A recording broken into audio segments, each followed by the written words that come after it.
La gravedad de la infidelidad y el poder del perdón. La infidelidad matrimonial es una de las heridas más profundas que puede sufrir un matrimonio. No se trata únicamente de una falta de fidelidad física, sino también de una fractura en la confianza, en la palabra dada, en el pacto sagrado que une a dos personas bajo la bendición de Dios. Desde los tiempos más antiguos, la fidelidad ha sido considerada como un fundamento esencial de la vida conyugal, y su quiebre siempre se ha visto como un dolor difícil de sobrellevar. Sin embargo, la misma Biblia nos muestra que aún en medio de la traición, el amor y la misericordia de Dios ofrecen un camino hacia el perdón y la restauración.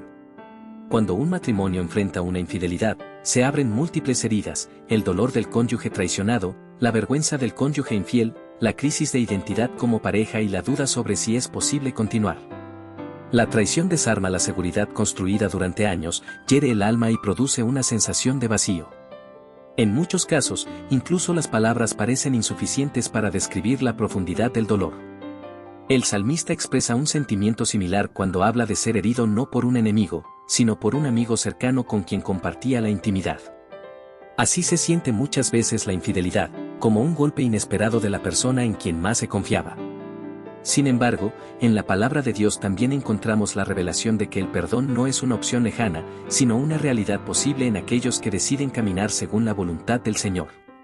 Jesús mismo enseñó que el perdón no tiene límite, y aunque estas palabras son difíciles de aplicar en un contexto tan doloroso como el adulterio, muestran que el perdón cristiano no depende de la magnitud de la ofensa, sino de la grandeza de la gracia divina. El matrimonio cristiano no se basa únicamente en un contrato humano, sino en un pacto delante de Dios. Ese pacto implica fidelidad, amor, entrega y confianza mutua. Cuando se produce una infidelidad, lo que se quiebra no es solo la unión entre dos seres humanos, sino también la representación del amor de Cristo por su Iglesia. El apóstol Pablo describe el matrimonio como un misterio que refleja la relación de Cristo y la Iglesia. En este sentido, la infidelidad no es solamente un acto de deslealtad personal, sino una traición que hiere la imagen del amor divino. Sin embargo, así como Cristo nunca abandona a su Iglesia, también el perdón dentro del matrimonio puede reflejar ese amor redentor. El profeta Oseas es un claro ejemplo de cómo el amor de Dios se manifiesta incluso en medio de la infidelidad. Oseas fue llamado a amar a una esposa que lo traicionó, como símbolo del amor inquebrantable de Dios hacia Israel. Esta historia bíblica no minimiza el dolor, sino que revela que la fidelidad de Dios siempre es más grande que nuestras caídas. Del mismo modo, un matrimonio cristiano que enfrenta la infidelidad puede encontrar en la gracia divina la fuerza para perdonar, aunque el proceso sea largo y doloroso. Perdonar no significa olvidar el daño ni justificar el pecado. El perdón, desde una perspectiva bíblica, es una decisión de entregar el juicio a Dios y abrir un espacio para la restauración. Jesús mismo enseñó que solo aquel que ha recibido misericordia puede extenderla a otros. En la parábola del siervo malvado, se expone que quien ha sido perdonado por Dios no debe retener el perdón a su hermano. Este principio también se aplica en el matrimonio: si ambos cónyuges son conscientes de la gracia recibida, pueden, con el tiempo y con la ayuda de Dios, extender esa gracia el uno al otro. No obstante, el camino hacia el perdón en el matrimonio no es instantáneo ni fácil. Es un proceso que implica reconocer el dolor, expresar la verdad, asumir responsabilidades y, finalmente, decidir amar aun cuando la traición ha dejado huellas. El perdón no borra automáticamente las cicatrices, pero sí permite que esas cicatrices se conviertan en testimonio de sanidad en lugar de permanecer como heridas abiertas. Este capítulo introductorio quiere mostrar que la infidelidad, aunque es una de las pruebas más duras que enfrenta un matrimonio cristiano, no está fuera del alcance del poder de Dios. El mismo Jesús que restauró a Pedro después de su negación es capaz de restaurar a un matrimonio quebrantado. Si hay arrepentimiento genuino y disposición a perdonar, el amor de Cristo puede volver a unir lo que parecía imposible de reparar. El camino del perdón en el matrimonio cristiano es, sin duda, un reflejo de la cruz. Allí se nos enseñó que el perdón es costoso, que implica dolor, sacrificio y entrega, pero también nos mostró que del dolor más grande puede surgir la redención más gloriosa. Así, el matrimonio que decide perdonar una infidelidad se convierte en un testimonio viviente del amor que nunca deja de ser. Fundamentos bíblicos del perdón en el matrimonio. El perdón no es una invención humana, ni una respuesta débil ante la injusticia, sino un mandato divino que tiene su raíz en el carácter mismo de Dios. Para comprender cómo un matrimonio cristiano puede perdonar la infidelidad, es necesario volver a las Escrituras y descubrir lo que ellas revelan sobre el perdón. A través de la Biblia, encontramos que el perdón es tanto un don de Dios como una responsabilidad de aquellos que han sido alcanzados por su gracia. El Antiguo Testamento nos muestra a un Dios que es justo, pero también misericordioso. En Éxodo 34, Dios se presenta como compasivo y clemente, lento para la ira y grande en misericordia y verdad, que perdona la iniquidad, la rebelión y el pecado. Esta revelación es fundamental para entender que el perdón no es algo ocasional en Dios, sino parte esencial de su naturaleza. Cada vez que Israel pecaba y se alejaba, Dios ofrecía caminos de restauración. Aunque el adulterio espiritual del pueblo era constante, Dios nunca dejó de extender su gracia. Esa misma actitud se convierte en el modelo para el perdón dentro del matrimonio. El libro de los Salmos también es un testimonio poderoso de la experiencia del perdón divino. El rey David, tras su pecado con Betsabé y la traición cometida contra Urías, clamó a Dios en arrepentimiento profundo: «Ten piedad de mí, oh Dios, conforme a tu misericordia.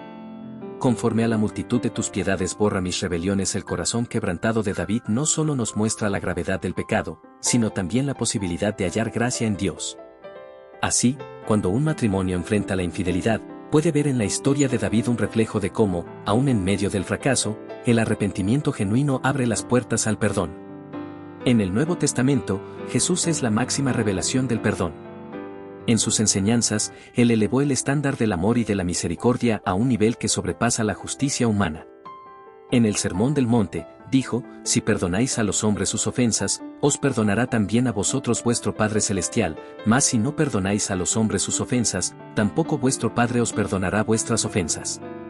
Estas palabras muestran que el perdón no es opcional para los creyentes, sino una condición indispensable de la vida cristiana. En el contexto del matrimonio, esto implica que, aunque la infidelidad sea dolorosa y difícil de sobrellevar, el llamado de Jesús al perdón permanece firme. La parábola del hijo pródigo es otra enseñanza clave. En ella vemos a un padre que, a pesar de la traición y el desprecio de su hijo, lo recibe con brazos abiertos cuando regresa arrepentido. Este relato no solo muestra la disposición del Padre Celestial a perdonar, sino que también ilustra cómo debe actuar el corazón de quien ha sido ofendido. Perdonar no significa negar el daño, pero sí significa estar dispuesto a recibir al otro cuando haya arrepentimiento sincero. Para el matrimonio cristiano, esto es una invitación a imitar la gracia del Padre. El apóstol Pablo, al escribir a los colosenses, afirma: «Soportaos unos a otros, y perdonaos unos a otros si alguno tuviere queja contra otro. De la manera que Cristo os perdonó, así también hacedlo vosotros». Este pasaje nos recuerda que el estándar del perdón no es el sentimiento humano, sino el ejemplo de Cristo. El perdón conyugal, por tanto, no surge de una emoción pasajera, sino de la decisión consciente de reflejar el perdón recibido en la cruz. De manera similar, en Efesios 4 Pablo exhorta: «Sed benignos unos con otros, misericordiosos, perdonándoos unos a otros, como Dios también os perdonó a vosotros en Cristo». Aquí se establece claramente la base del perdón, la experiencia previa del perdón divino. Nadie puede dar lo que no ha recibido, y por eso un matrimonio cristiano que ha sido reconciliado con Dios a través de Cristo tiene el fundamento espiritual para reconciliarse también entre sí. Jesús también confrontó directamente el tema de los límites del perdón. Cuando Pedro le preguntó si debía perdonar hasta 7 veces, Jesús le respondió: «No te digo hasta 7, sino aún hasta 70 veces 7». Esta expresión no es un número exacto, sino un símbolo de un perdón sin límites. Para el matrimonio, significa que el perdón no se mide en cantidad de veces, sino en la disposición continua de reflejar la gracia divina. Es importante destacar que el perdón bíblico no es un acto superficial ni un simple olvido. Implica reconocer la ofensa, comprender la magnitud del pecado y, aún así, decidir no guardar rencor. En el matrimonio, esto se traduce en una actitud de apertura para sanar y restaurar, aunque el camino sea lento y requiera esfuerzo constante. El perdón no elimina la necesidad de enfrentar las consecuencias, pero abre la puerta para que esas consecuencias no destruyan definitivamente la unión. En conclusión, los fundamentos bíblicos del perdón muestran que este no es un acto humano aislado, sino un reflejo directo del carácter de Dios y de la obra de Cristo en la cruz. El matrimonio cristiano que enfrenta la infidelidad tiene en la palabra de Dios la guía para comprender que, aunque el dolor es profundo, la gracia siempre es mayor. La Biblia no oculta la realidad del pecado, pero tampoco limita el poder del perdón. En ella encontramos la verdad de que la misericordia triunfa sobre el juicio y que la restauración es posible cuando el perdón se convierte en el camino elegido. El dolor de la traición. La infidelidad en el matrimonio no solo es un acto externo, sino una herida profunda que penetra en el corazón del cónyuge ofendido. Su impacto va más allá de lo físico y lo emocional, alcanza lo espiritual, lo psicológico y lo relacional. Entender el dolor de la traición es fundamental para dimensionar la magnitud del perdón en el matrimonio cristiano, pues no se puede hablar de restauración sin reconocer antes la profundidad del sufrimiento. La Biblia nos ofrece ejemplos claros de cómo se experimenta la traición. El salmista, en un lamento profundo, expresa, porque no me afrentó un enemigo, lo cual habría soportado, ni me odió el que me aborrecía, pues me hubiera ocultado de él, sino tú, hombre, al parecer íntimo mío. Mi guía y mi familiar, que juntos comunicábamos dulcemente los secretos, y andábamos en amistad en la casa de Dios. Estas palabras revelan que el dolor más grande proviene no del enemigo externo, sino del amigo cercano, del ser amado, del compañero de camino. Así ocurre en el matrimonio, la traición proviene de aquel con quien se compartía la intimidad, la confianza y el pacto delante de Dios. El dolor de la infidelidad no es uniforme, se manifiesta de distintas maneras. Algunos experimentan una herida emocional que se traduce en tristeza profunda, depresión o pérdida de sentido. Otros sienten ira, frustración y deseos de venganza. También hay quienes caen en la confusión, preguntándose constantemente por qué ocurrió, si fueron culpables, si pudieron haber evitado lo sucedido. Estas emociones, lejos de ser extrañas, forman parte del proceso natural de quien enfrenta la traición. En términos bíblicos, el dolor del traicionado se asemeja al clamor del profeta Jeremías cuando describe la herida de Judá: quebrantado está mi pueblo, me visto de luto, espanto me ha arrebatado. ¿Acaso no hay bálsamo en Galaad, no hay allí médico? ¿Por qué, pues, no hubo medicina para la hija de mi pueblo? La traición genera la sensación de que no hay remedio, de que ninguna palabra es suficiente para aliviar el sufrimiento. Es como una llaga abierta que parece resistirse a sanar. El impacto de la traición también se refleja en la confianza quebrantada. El matrimonio se construye sobre la base de la fidelidad y de la entrega mutua. Cuando ocurre la infidelidad, esa base se tambalea y el cónyuge ofendido se pregunta si alguna vez podrá volver a confiar. La confianza, que tomó años en edificarse, puede desplomarse en cuestión de segundos. Es aquí donde surge la duda más difícil: ¿vale la pena perdonar y reconstruir, o es mejor abandonar la relación? El dolor nubla la visión y hace que el futuro se vea incierto. Otro aspecto del sufrimiento es la sensación de soledad. La persona traicionada muchas veces siente que nadie puede comprender realmente lo que está experimentando. Aunque reciba consejos o apoyo, la herida parece demasiado personal. En esos momentos, las palabras de Job resuenan con fuerza: mis amigos se burlan de mí, pero a Dios dirige mis lágrimas. La traición produce una vulnerabilidad que solo puede ser comprendida plenamente por aquel que también ha experimentado el rechazo y el abandono. Jesús mismo conoció el dolor de la traición en su propia carne. Judas, uno de los 12, a quien había llamado, enseñado y amado, lo entregó por 30 piezas de plata. Pedro, el discípulo cercano, lo negó 3 veces. En el Getsemaní, todos lo abandonaron. Cristo experimentó en plenitud lo que significa ser traicionado por aquellos en quienes confió. Este hecho muestra que, para un matrimonio cristiano, el dolor de la infidelidad no es ajeno a la experiencia de Cristo mismo. El Señor sabe, con un conocimiento íntimo y profundo, lo que significa ser herido por aquellos que se aman. El dolor de la traición también toca la identidad personal. Muchos cónyuges traicionados sienten que su valor ha sido menospreciado, que su entrega ha sido rechazada. La infidelidad golpea el corazón y genera preguntas como: ¿no fui suficiente? ¿Qué tiene la otra persona que yo no tengo? Esta sensación de inferioridad no proviene de Dios, sino de la herida de la traición. Sin embargo, es una realidad frecuente en el proceso de quienes han sido ofendidos. En algunos casos, la traición puede llevar a un colapso espiritual, pues el cónyuge traicionado puede incluso preguntarse por qué Dios lo permitió. Tal interrogante no debe verse como falta de fe, sino como una reacción natural ante el sufrimiento. En los Salmos encontramos repetidas veces preguntas dirigidas a Dios en medio del dolor: ¿hasta cuándo, Jehová, me olvidarás para siempre? ¿Hasta cuándo esconderás tu rostro de mí? La traición, al igual que cualquier otro sufrimiento, puede generar dudas y crisis de fe, pero al mismo tiempo abre la puerta para buscar en Dios consuelo y respuestas. En conclusión, el dolor de la traición es una realidad devastadora que no puede ser ignorada ni minimizada. La infidelidad hiere lo más profundo del ser, destruye la confianza y deja al cónyuge ofendido en un estado de vulnerabilidad extrema. No obstante, reconocer la magnitud de este dolor es el primer paso hacia la sanidad y, en última instancia, hacia el perdón. El matrimonio cristiano que enfrenta la infidelidad debe entender que su sufrimiento no es ajeno a Dios y que en la historia bíblica hay suficientes ejemplos para mostrar que el dolor, aunque profundo, no es el final del camino. El proceso del arrepentimiento. El perdón en el matrimonio no puede darse plenamente sin la otra cara de la moneda, el arrepentimiento genuino del cónyuge que ha sido infiel. Si bien la gracia de Dios es abundante y su misericordia infinita, la Escritura muestra que el perdón siempre está ligado al arrepentimiento sincero. No se trata de palabras vacías, sino de una transformación real que abre la posibilidad de restaurar lo que fue quebrantado. El arrepentimiento verdadero no es simplemente remordimiento. El remordimiento siente dolor por las consecuencias, pero no necesariamente por el pecado mismo. Judas, por ejemplo, sintió remordimiento después de entregar a Jesús, pero no experimentó el arrepentimiento que lleva a la vida. En cambio, Pedro, al negar al Señor, lloró amargamente y más tarde fue restaurado por Cristo junto al mar de Galilea. La diferencia entre ambos radica en que Pedro experimentó un cambio de corazón, un quebrantamiento que lo llevó a una nueva fidelidad. En el contexto del matrimonio, el arrepentimiento implica que el cónyuge infiel reconozca la magnitud del daño causado.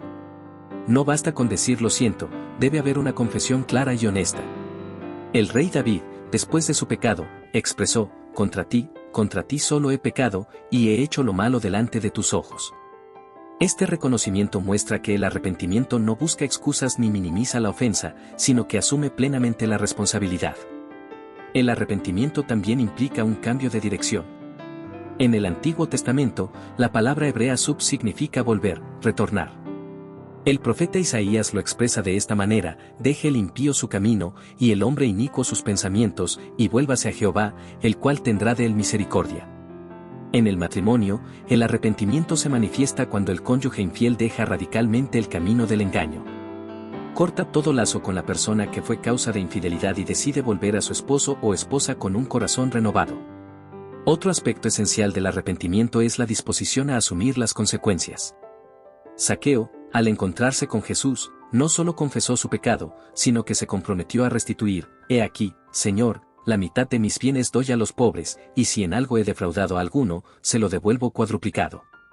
En el caso de la infidelidad, la restitución no siempre es material, sino emocional y espiritual. El cónyuge arrepentido debe estar dispuesto a soportar la desconfianza inicial, a responder preguntas difíciles, a reconstruir la confianza paso a paso y a mostrar con hechos, más que con palabras, que su arrepentimiento es real. El arrepentimiento, además, requiere humildad. Muchos caen en la tentación de justificarse: fue un error, no significó nada, tú también tienes parte de la culpa. Estas expresiones, lejos de mostrar arrepentimiento, hieren aún más al ofendido. La humildad, en cambio, reconoce la culpa sin defenderse, sin excusas, aceptando que el daño causado es profundo y que la sanidad será un proceso largo. Proverbios 28 lo declara con claridad: el que encubre sus pecados no prosperará, mas el que los confiesa y se aparta alcanzará misericordia. El arrepentimiento genuino también abre la puerta a la reconciliación. El apóstol Pablo, al escribir a los Corintios, distingue entre la tristeza según Dios y la tristeza del mundo. La tristeza que es según Dios produce arrepentimiento para salvación, de que no hay que arrepentirse. Pero la tristeza del mundo produce muerte. El cónyuge infiel que experimenta esa tristeza según Dios no queda atrapado en la culpa, sino que encuentra en ella un motor para cambiar y restaurar. Dentro del matrimonio cristiano, el arrepentimiento se convierte en una muestra de amor renovado. La traición rompió la confianza, pero el arrepentimiento busca reconstruirla desde los cimientos. No es un proceso instantáneo, ni una fórmula mágica, sino un camino de paciencia, constancia y perseverancia. A través de pequeños actos de fidelidad, de transparencia y de verdad, el cónyuge arrepentido puede ir demostrando que su cambio es genuino. En síntesis, el arrepentimiento en el matrimonio es mucho más que un sentimiento, es un proceso que incluye reconocimiento, confesión, abandono del pecado, restitución y humildad.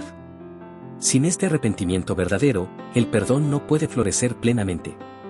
Pero cuando hay sinceridad y cambio real, el matrimonio tiene la posibilidad de reflejar la obra redentora de Dios, que siempre está dispuesto a perdonar al pecador arrepentido. Así, la unión que parecía perdida puede renacer bajo la gracia del arrepentimiento y el poder del perdón. La gracia de Dios como modelo. Hablar del perdón en el matrimonio frente a la infidelidad sería imposible sin considerar la gracia de Dios como el modelo supremo. La gracia es el corazón del Evangelio y el fundamento sobre el cual descansa la esperanza de todo creyente. Comprender la gracia no solo ilumina la relación de cada persona con Dios, sino también la manera en que los esposos pueden responder ante la traición y la deslealtad.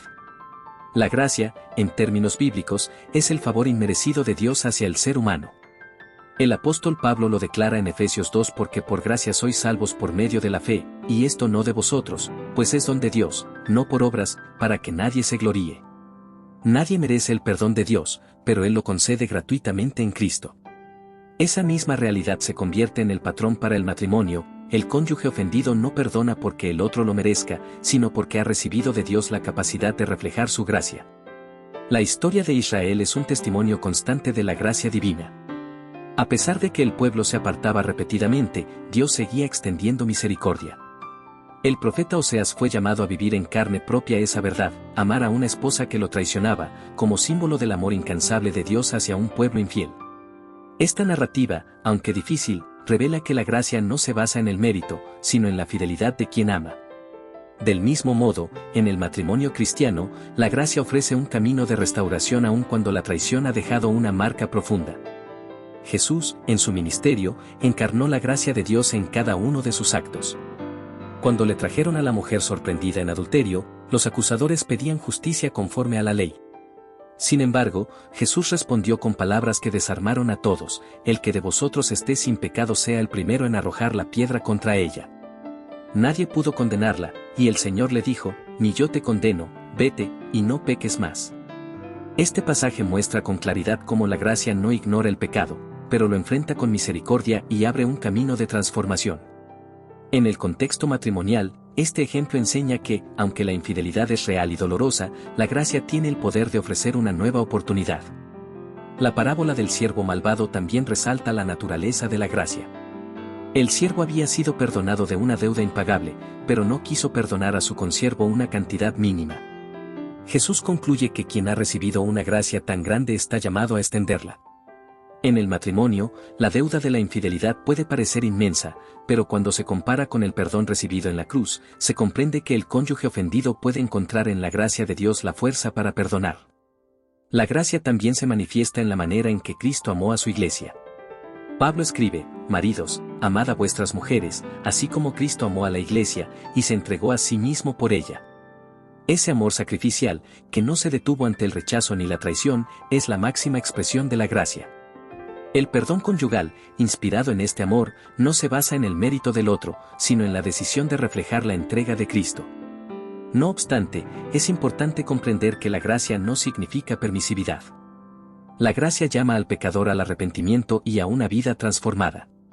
Jesús no dijo a la mujer adúltera: sigue en tu camino, sino no peques más. Del mismo modo, el perdón basado en la gracia en el matrimonio no es una licencia para seguir fallando, sino una invitación a restaurar la fidelidad y a vivir en santidad. La gracia, además, tiene un poder sanador. Cuando el cónyuge ofendido decide extender gracia, no solo libera al infiel de la culpa, sino que también se libera a sí mismo del peso del resentimiento. El escritor a los Hebreos advierte: mirad bien, no sea que alguno deje de alcanzar la gracia de Dios, que brotando alguna raíz de amargura, os estorbe. Y por ella muchos sean contaminados. La gracia corta las raíces de amargura y permite que el corazón se sane. En síntesis, la gracia de Dios es el modelo supremo para el perdón dentro del matrimonio. Reflejar la gracia no significa minimizar la ofensa ni ignorar el dolor, sino elegir amar aun cuando no hay merecimiento. Así como Dios nos perdonó en Cristo, también el matrimonio cristiano puede encontrar en esa gracia la fuerza para superar la infidelidad. Al mirar la cruz, donde se manifestó el mayor acto de gracia de la historia, se entiende que el perdón es posible porque Dios lo hizo posible primero. Ejemplos bíblicos de restauración. La Biblia no esconde las debilidades humanas. Sus páginas registran historias de dolor, pecado y traición, pero también de restauración y esperanza. En el tema de la infidelidad y el perdón, la Escritura nos brinda ejemplos claros de cómo Dios puede transformar situaciones de fracaso en testimonios de gracia. Estos relatos no son anécdotas aisladas, sino enseñanzas vivas que muestran que, aun después de la caída, la restauración es posible. Uno de los ejemplos más conocidos es el del rey David y Betsabé. David, el hombre conforme al corazón de Dios, cayó en adulterio con la esposa de Urías, uno de sus hombres más fieles. No solo cometió infidelidad, sino que intentó encubrir su pecado con el asesinato. La magnitud de su traición es impactante. Como rey, debía ser ejemplo de justicia; como siervo de Dios, debía vivir en fidelidad. Sin embargo, David se dejó arrastrar por su deseo. Cuando el profeta Natán lo confrontó, David reconoció su pecado con las palabras: «Pequé contra Jehová». Aunque las consecuencias de su error marcaron su vida, también experimentó el perdón de Dios y escribió salmos que aún hoy son fuente de consuelo, como el Salmo 51. Este ejemplo muestra que incluso los pecados más graves no están fuera del alcance de la misericordia divina. Otro caso significativo es el del profeta Oseas y su esposa Gomer. Dios llamó a Oseas a vivir en carne propia el dolor de la infidelidad, pues su esposa lo abandonó y se entregó a otros hombres. Sin embargo, el Señor le ordenó: «Ve, ama a una mujer amada de su compañero, aunque adúltera, como el amor de Jehová para con los hijos de Israel». Oseas obedeció y redimió a Gomer, llevándola de nuevo a casa. Este relato, aunque desafiante, enseña la profundidad del amor de Dios y su disposición a restaurar lo que ha sido dañado. Para un matrimonio cristiano, la historia de Oseas es un recordatorio de que el perdón, aunque doloroso, puede reflejar la fidelidad de Dios hacia su pueblo. El Nuevo Testamento también ofrece ejemplos de restauración. El apóstol Pedro, aunque no en el ámbito conyugal, traicionó a Jesús al negarlo 3 veces. Sin embargo, el Señor no lo rechazó. Después de la resurrección, Jesús se encontró con Pedro y le preguntó 3 veces: «¿Me amas?». Con esas palabras, restauró no solo su relación personal con él, sino también su llamado al ministerio. Este acto muestra que el amor y el perdón de Cristo son más fuertes que la traición. Para los matrimonios, el ejemplo de Pedro enseña que incluso después de una caída dolorosa, Dios puede levantar y dar un nuevo propósito. Asimismo, el pueblo de Israel en su relación con Dios ofrece un paralelismo con el matrimonio. En múltiples ocasiones, Israel fue descrito como una esposa infiel que corría tras otros dioses. Sin embargo, Dios no se dio por vencido. Una y otra vez los llamó al arrepentimiento y prometió restaurarles: «Con amor eterno te he amado, por tanto, te prolongué mi misericordia». La perseverancia divina en amar a su pueblo infiel refleja el tipo de gracia que puede sostener a un matrimonio en crisis. Un ejemplo adicional lo encontramos en la mujer adúltera llevada ante Jesús. Aunque los líderes religiosos querían apedrearla, Jesús extendió misericordia y abrió para ella un camino de transformación. Este relato no habla de un matrimonio específico, pero ilustra la manera en que Cristo trata la infidelidad, no con condena definitiva, sino con un llamado al cambio y una oportunidad para comenzar de nuevo. Estos ejemplos bíblicos tienen un denominador común: el pecado es real y trae consecuencias, pero la gracia de Dios tiene el poder de restaurar. En cada caso, el perdón no eliminó el dolor ni borró de inmediato las cicatrices, pero sí abrió la posibilidad de un nuevo comienzo. El matrimonio cristiano que enfrenta la infidelidad puede encontrar en estas historias un espejo de esperanza. Si Dios perdonó a David, si restauró a Oseas y Gomer, si levantó a Pedro y si nunca abandonó a Israel, entonces también hoy puede sanar matrimonios heridos y transformarlos en testimonios de su poder redentor. En conclusión, los ejemplos bíblicos de restauración enseñan que el perdón no es un ideal inalcanzable, sino una realidad que se ha vivido a lo largo de la historia. Dios ha mostrado una y otra vez que la traición no es el final, sino la oportunidad para que su gracia se manifieste. Para un matrimonio que enfrenta la infidelidad, estas narraciones se convierten en faros de esperanza, recordando que el mismo Dios que obró en el pasado sigue teniendo poder para restaurar en el presente. El papel del amor en el perdón. El amor es el eje central del matrimonio cristiano y también la fuerza que hace posible el perdón en medio de las ofensas más dolorosas. Sin amor, el matrimonio se convierte en una relación contractual frágil, sostenida solo por conveniencia o deber. Pero cuando el amor está presente, aún en medio de las heridas más profundas, surge la posibilidad de reconciliación. El amor, según la enseñanza bíblica, no es únicamente un sentimiento pasajero, sino una decisión, una entrega y un compromiso que refleja el carácter de Dios. El apóstol Pablo describe el amor con una profundidad que toca directamente la experiencia matrimonial. El amor es sufrido, es benigno, el amor no tiene envidia, el amor no es jactancioso, no se envanece. No hace nada indebido, no busca lo suyo, no se irrita, no guarda rencor. En este pasaje, Pablo señala que el amor verdadero no guarda registro de la ofensa. Esta característica es fundamental en el perdón conyugal, pues la infidelidad puede convertirse en una herida que se recuerda constantemente. Sin embargo, el amor invita a no mantener la ofensa como un arma para herir al otro, sino a soltarla para dar lugar a la sanidad. El amor también es paciente. La restauración de un matrimonio después de la infidelidad no ocurre de la noche a la mañana. Requiere tiempo, esfuerzo y constancia. El amor paciente es aquel que soporta el proceso sin desesperarse, que entiende que la confianza rota se reconstruye poco a poco, y que el arrepentimiento y el perdón necesitan espacio para madurar. La paciencia es un reflejo del amor divino, del Dios que ha esperado con misericordia a su pueblo una y otra vez. Asimismo, el amor es compasivo. La compasión permite mirar al cónyuge infiel no solamente como un traidor, sino como un ser humano que cayó y que necesita restauración. Esto no significa minimizar el pecado, sino ver al otro con los ojos de Cristo, quien fue movido a compasión por las multitudes quebrantadas en el contexto del matrimonio. La compasión abre la puerta para que el perdón no nazca de la obligación, sino de un amor que se duele con el otro y anhela su recuperación.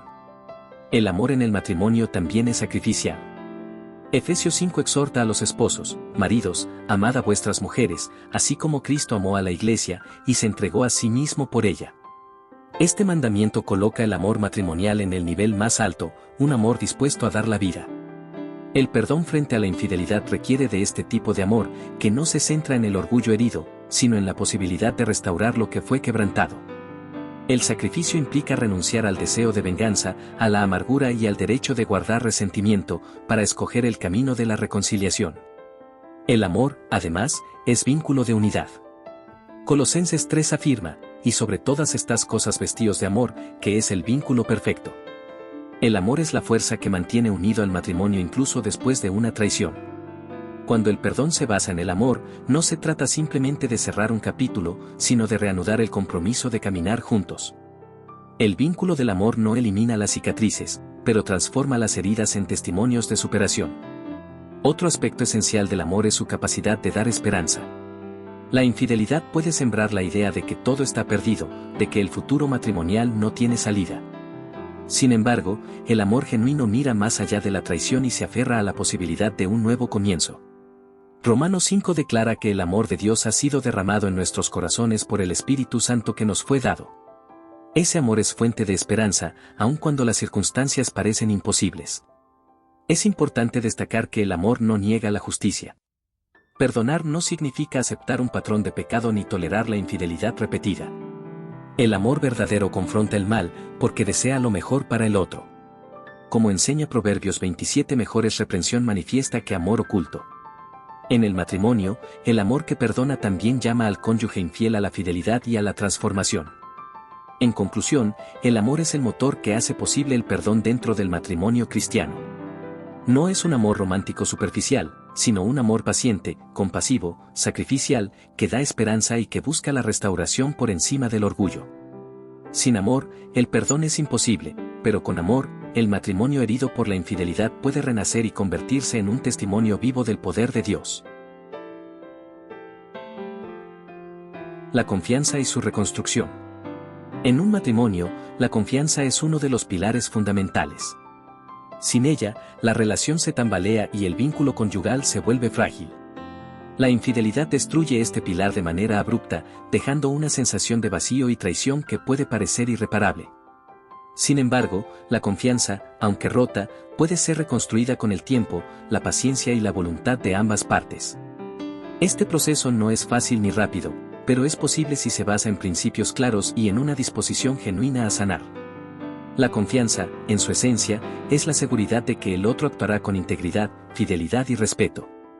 En el matrimonio, significa creer que el cónyuge será leal, que cumplirá sus votos y que priorizará la unión por encima de cualquier tentación externa. Cuando ocurre la infidelidad, esta seguridad se derrumba, y el cónyuge herido se enfrenta a la incertidumbre de si puede volver a confiar. La traición produce una herida emocional que toca las fibras más profundas del ser, porque no solo se ha roto un compromiso, sino también la expectativa de seguridad y lealtad. Reconstruir la confianza comienza con la confesión y el arrepentimiento genuino. El cónyuge infiel debe reconocer el daño causado sin excusas ni justificaciones. Proverbios 28 enseña: el que encubre sus pecados no prosperará, mas el que los confiesa y se aparta alcanzará misericordia. La transparencia inicial es el primer paso para abrir el camino hacia la sanidad. No basta con decir lo siento, es necesario mostrar con hechos un cambio real y constante. Otro elemento clave en la reconstrucción de la confianza es la transparencia continua.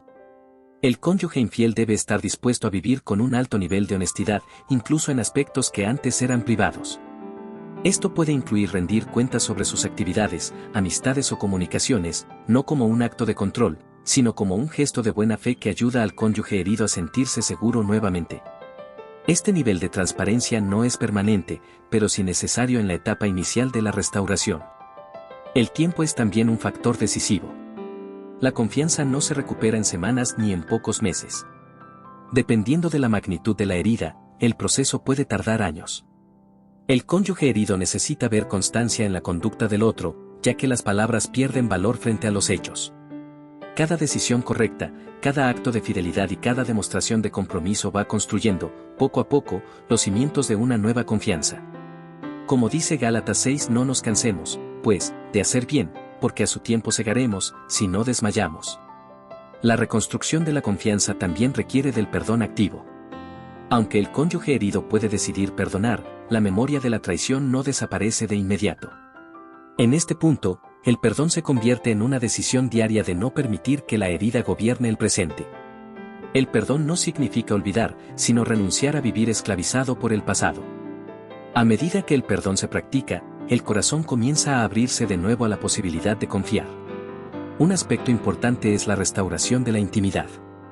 La infidelidad no solo afecta lo emocional, sino también lo físico y lo espiritual. Recuperar la cercanía matrimonial requiere paciencia, diálogo abierto y sensibilidad. Forzar la intimidad puede ser contraproducente, lo correcto es dejar que ésta se reconstruya de manera natural a medida que la confianza crece. El amor expresado en gestos de cuidado, respeto y ternura es esencial para que la relación vuelva a florecer. Es fundamental entender que la confianza reconstruida no es idéntica a la original. No se trata de regresar al pasado como si nada hubiera ocurrido, sino de edificar una confianza nueva, más consciente y madura. Esta nueva confianza reconoce la fragilidad humana, pero también el poder de la gracia de Dios para sostener el compromiso conyugal. En muchos casos, los matrimonios que atraviesan por la experiencia dolorosa de la infidelidad y logran superarla desarrollan una relación más fuerte y resiliente. En conclusión, la confianza destruida por la infidelidad no tiene por qué significar el final del matrimonio. Aunque el camino hacia la restauración es largo y difícil, la transparencia, el arrepentimiento genuino, la paciencia, el perdón activo y el amor perseverante pueden hacer posible la reconstrucción.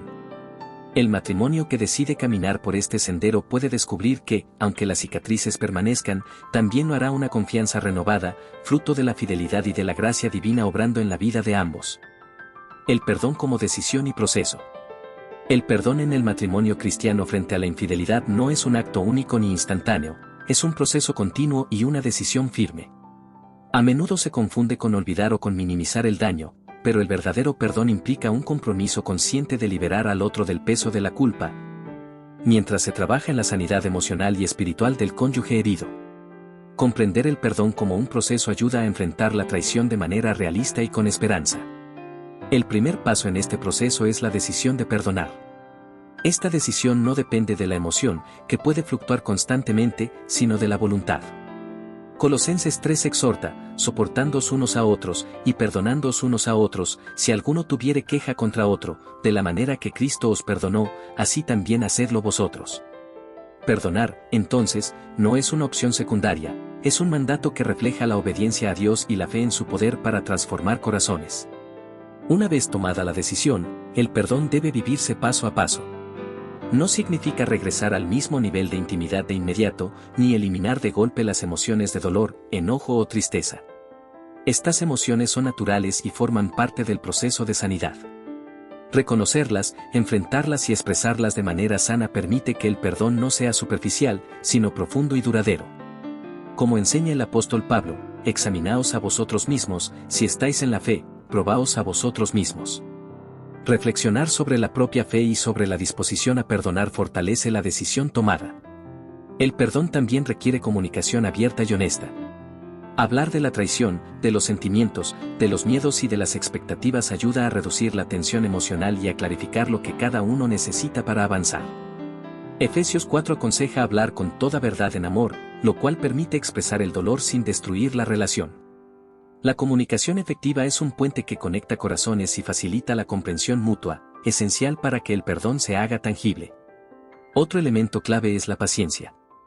El perdón no es un botón que se presiona, es un camino que se recorre diariamente. Habrá retrocesos, momentos de duda, recuerdos dolorosos que afloren, pero la perseverancia es crucial. La paciencia permite que la confianza se reconstruya, que el arrepentimiento se consolide y que el amor tenga tiempo de sanar las heridas más profundas. Santiago 1 enseña, pero tenga la paciencia su obra completa, para que seáis perfectos y completos, sin que os falte nada. La restauración del perdón también implica límites saludables. Perdonar no significa permitir que el mismo comportamiento se repita impunemente. Establecer límites claros protege la relación y demuestra que el perdón no es sinónimo de permisividad. Esto puede incluir acuerdos sobre comunicación, transparencia, compromiso y acciones concretas para evitar que la traición vuelva a ocurrir. Los límites, lejos de ser barreras de separación, son estructuras que sostienen la confianza y el respeto mutuo. El perdón como proceso se fortalece con el apoyo mutuo y la fe compartida. Orar juntos, buscar consejo sabio y mantener un enfoque en la restauración ayuda a ambos cónyuges a avanzar. La fe proporciona la fuerza para sostener la decisión de perdonar incluso cuando el dolor parece abrumador. Proverbios 3 recuerda, confía en Jehová con todo tu corazón y no te apoyes en tu propia prudencia, reconócelo en todos tus caminos y él enderezará tus veredas. La dependencia de Dios permite que el perdón sea genuino y no solo un acto humano de fuerza de voluntad. En síntesis, el perdón frente a la infidelidad es tanto una decisión como un proceso. La decisión consciente de perdonar se manifiesta en acciones, palabras, paciencia, comunicación y límites. El proceso implica enfrentar las emociones, reconstruir la confianza y trabajar en la restauración del amor. Cuando el perdón se vive de manera integral, el matrimonio no solo sobrevive a la traición, sino que puede crecer más fuerte, reflejando la gracia, la fidelidad y el amor de Dios. Herramientas prácticas para la restauración.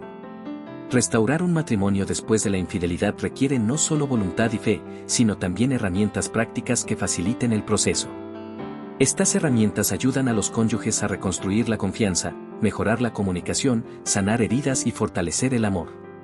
Cada matrimonio es único, pero ciertos principios universales pueden guiar a las parejas hacia la reconciliación y la sanidad. Comunicación abierta y constante. La comunicación es la base de cualquier relación sana. Después de la infidelidad, es fundamental hablar con honestidad sobre los sentimientos, los miedos, las expectativas y las necesidades de cada uno. Esto incluye compartir el dolor sin acusar, expresar arrepentimiento sin justificarse y escuchar con empatía. Efesios 4:29 aconseja, ninguna palabra corrompida salga de vuestra boca, sino la que sea buena para la necesaria edificación, a fin de dar gracia a los oyentes. Hablar para edificar y comprender, no para herir, fortalece la relación. Establecimiento de límites claros. Los límites protegen la relación de recaídas y malentendidos. Esto puede implicar transparencia en actividades, horarios y amistades, así como acuerdos sobre lo que es apropiado en la comunicación con personas del sexo opuesto. Los límites no son controles excesivos, sino medidas de seguridad que permiten reconstruir la confianza y asegurar que la relación avance hacia la fidelidad y el respeto mutuo. Terapia y consejería profesional. Buscar ayuda externa, como un consejero matrimonial o terapeuta cristiano, es una herramienta valiosa. Un profesional puede ofrecer perspectivas objetivas, estrategias de comunicación y ejercicios prácticos para sanar heridas emocionales. La guía experta facilita que ambos cónyuges trabajen juntos y reduzcan la posibilidad de conflictos repetitivos, ayudando a que la restauración sea más efectiva y duradera. Tiempo de calidad juntos. Pasar tiempo juntos fortalece la relación y ayuda a reconstruir la intimidad. Actividades como conversar sin distracciones, compartir hobbies, orar juntos o realizar pequeñas acciones de cuidado mutuo refuerzan el vínculo emocional. Estos momentos permiten que el amor se exprese de manera tangible y que la relación avance más allá del dolor inicial. Practicar el perdón diario. El perdón no es un acto único, sino una práctica diaria. Cada vez que surge el recuerdo del daño, el cónyuge herido debe decidir nuevamente perdonar. Esto no significa minimizar el dolor, sino liberarse de la amargura y abrir espacio para la sanidad. La oración, la meditación en la palabra y el apoyo mutuo son recursos que facilitan esta práctica constante. Transparencia en la reconstrucción de la confianza. El cónyuge que fue infiel debe mostrar transparencia continua. Esto implica ser honesto sobre actividades, comunicaciones y decisiones importantes. La transparencia es una señal de arrepentimiento genuino y demuestra el compromiso de cambiar y restaurar la relación. Con el tiempo, la transparencia ayuda a reconstruir la seguridad emocional del cónyuge herido. Desarrollo de la empatía y compasión. Comprender el dolor del otro y mostrar empatía es vital. No se trata solo de decir te entiendo, sino de escuchar activamente, validar los sentimientos y responder con cuidado. La compasión permite que la relación sane y que el perdón sea más profundo, creando un ambiente donde ambos se sientan valorados y escuchados. Fortalecimiento de la fe y la espiritualidad compartida. Aunque estamos desarrollando un enfoque práctico, la fe sigue siendo un recurso poderoso. Compartir momentos de oración, lectura de la Biblia y reflexión espiritual refuerza la unidad y da esperanza. La espiritualidad compartida proporciona un marco común para la toma de decisiones y la resolución de conflictos. Evaluación periódica del progreso. Es importante revisar regularmente cómo avanza la restauración. Esto incluye reconocer logros, ajustar límites si es necesario y celebrar pequeños avances. La evaluación periódica ayuda a mantener la motivación y a evitar que los problemas no resueltos se acumulen. Compromiso continuo con la relación. Finalmente, la restauración requiere un compromiso constante. Ambos cónyuges deben decidir diariamente invertir en la relación, esforzarse por mantener la confianza, practicar el perdón y fortalecer el amor. Este compromiso es la herramienta más poderosa, porque garantiza que los otros recursos se utilicen de manera efectiva y que la relación se reconstruya de forma duradera. En conclusión, la restauración del matrimonio después de la infidelidad requiere un enfoque práctico y constante. La comunicación abierta, los límites claros, la terapia, el tiempo de calidad, la práctica del perdón, la transparencia, la empatía, la espiritualidad compartida. La evaluación periódica y el compromiso diario son herramientas esenciales. Aplicarlas con paciencia y constancia puede transformar una relación herida en un matrimonio más fuerte, unido y resiliente.